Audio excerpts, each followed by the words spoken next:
Hello, Sunday School students, and welcome to Sunday School Online.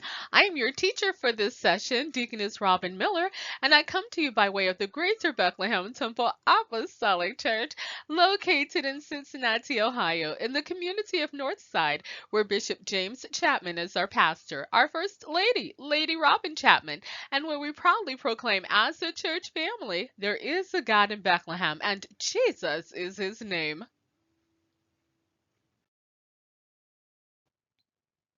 This week's lesson is Jesus has power over demons. Our lesson text is found in the book of Mark, chapter 5, verses 1 through 20, and our golden text, our focus verse, is found in the same book, Mark, chapter 5, verse 19. The golden text, as read in the International Children's Bible Version, says, "But Jesus would not allow the man to go. Jesus said, 'Go home to your family and friends. Tell them how much the Lord has done for you and how he has had mercy on you.'" The aim for our lesson is that Jesus is stronger than Satan and demons. Words for us to know. Number one, demon. One of Satan's workers, an evil spirit. Now, these are spirits who used to be angels in heaven, but decided to stop obeying God, so they were kicked out of heaven. They're no longer allowed to live there. Tomb, a hole in which a dead body is buried, a grave, and that's defined by kidswordsmith.net.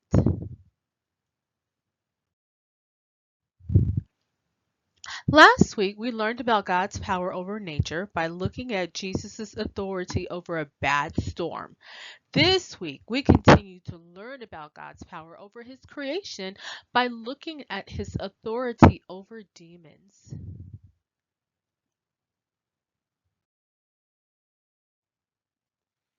Now, okay, one of my famous questions.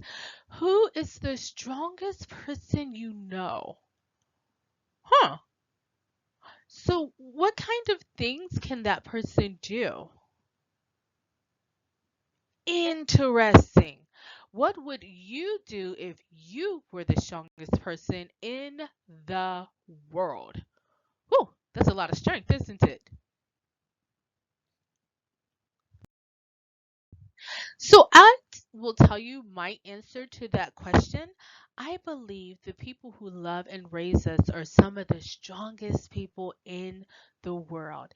It doesn't matter how they feel, they make sure that you feel good. It doesn't matter how hungry they are, they make sure that you are fed. It doesn't matter if they feel weak, they still ensure to pick us up when we fall down. So I think they are some of the strongest people in the world. Oh, I forgot. It doesn't matter how they feel about it, they will still do it because it benefits us as their children. Like going to work. Going to work isn't always fun, but they do it because they love us and they want to provide for us. People with strong muscles can do amazing things. Some can lift weights of 100 pounds or more. Some men are so strong they can even lift a car. That would take some strength, wouldn't it? Many people work hard to build up their muscles, but no matter how hard they work, their strength is limited. There are things people just cannot do. Unlike a person's strength, God's power is unlimited. Jesus can do anything. When Jesus lived on the earth, he showed people that he was truly God by demonstrating his amazing power.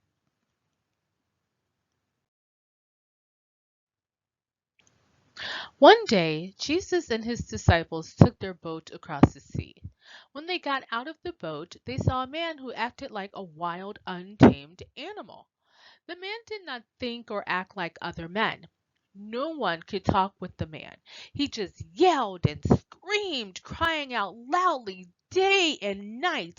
He didn't live in a house. He lived among the tombs of the cemetery. Remember, tombs are graves. He tried to cut himself with sharp stones. People feared that he would hurt them or damage their property, so they tied him up with chains on his hands and feet. He was strong enough to break free, so men got larger, stronger chains to tie the man with. Once again, the man broke free.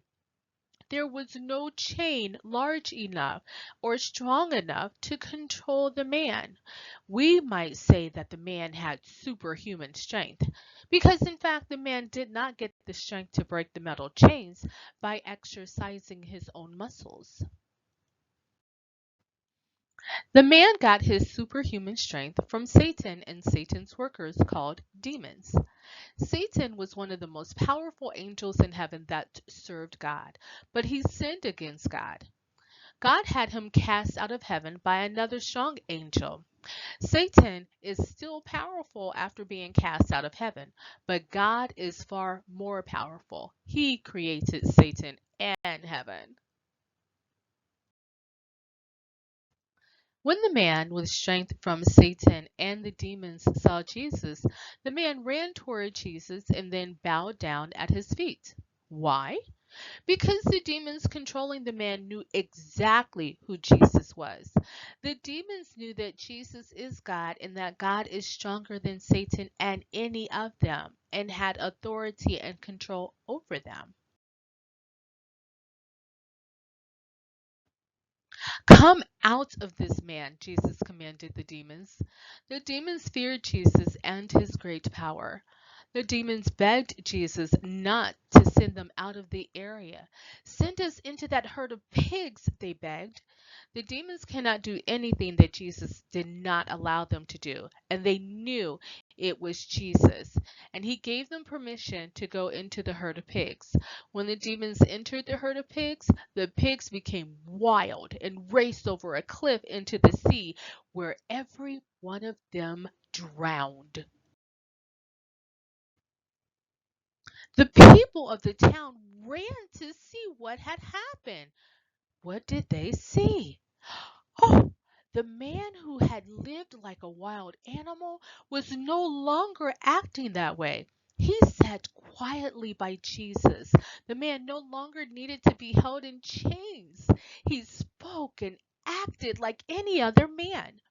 The demons no longer had any control over him because Jesus had driven them out. Jesus is far stronger than Satan and his demons.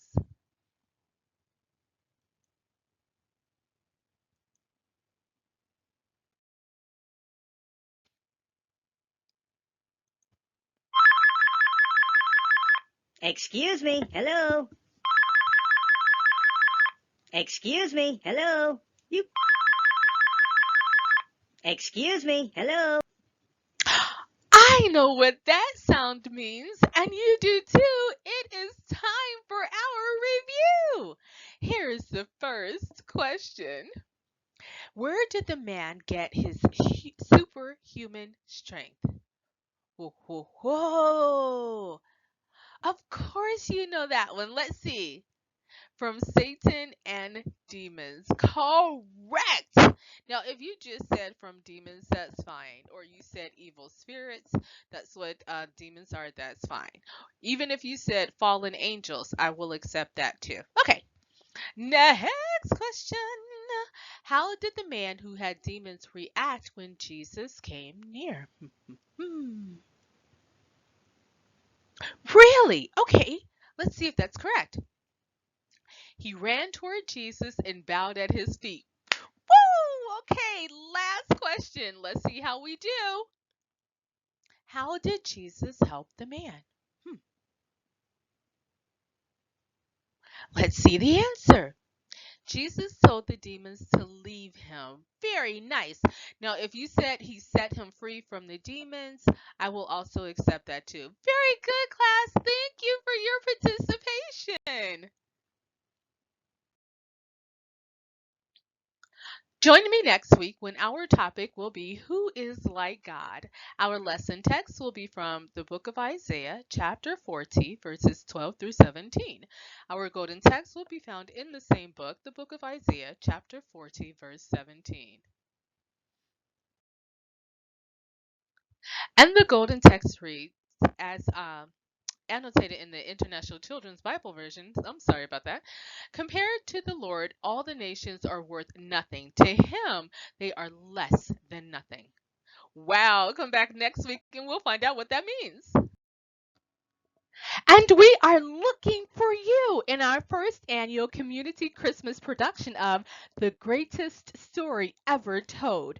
We're looking for children ages 4 to 16 to participate. So scan the QR code to sign up. Come on out and be a part of this community production.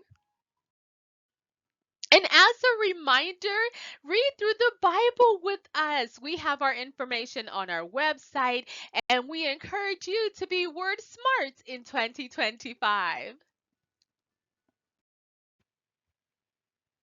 And you are cordially invited to come worship with us this year. Join us for virtual and in person services. For inclement weather, see our website to confirm service platforms, for instance, virtual or in person. And remember, there is room for you. Additionally, please take note of our prayer line at 513 681 9665, option 3. Please know that you are not in this alone. Please call our prayer line and allow our prayer counselor to pray with you. And now for your cordial Listen, invitation, a word from God our wants to help pastor. you. The church is not here to hurt you. The church is not set up to run you down. The church is established to help you. If you're hurting, you ought to be here. If you got trouble in your life, you ought to be here. Things ain't going right, this is the right place to be. The church is where crooked is made straight, rough is made plain, sadness made joy. God's house. I've been here since I was 16, 74 now. And I've never seen the righteous forsaken, and I've never seen a seed begging bread. I tell people all the time, hang with Jesus. Whatever, hang on to Jesus. You'll make it. If you hold on to Jesus, you'll make it. If you hold to Jesus, you will make it. No demon, no devil, no hellhound can stop you. I'm holding on to Jesus. You may lose some stuff, some friends and family on the way, but I'm holding on to Jesus. Glory, God bless you.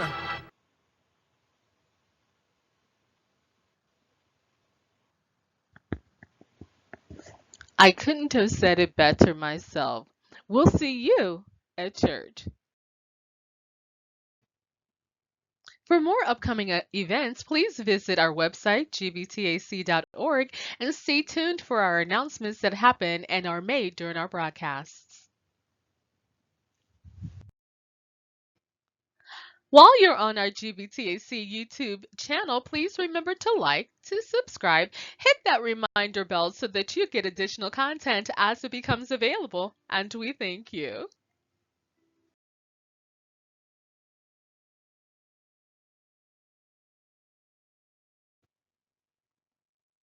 Thank you so much for having joined me for Sunday School Online. I hope that you have a great day.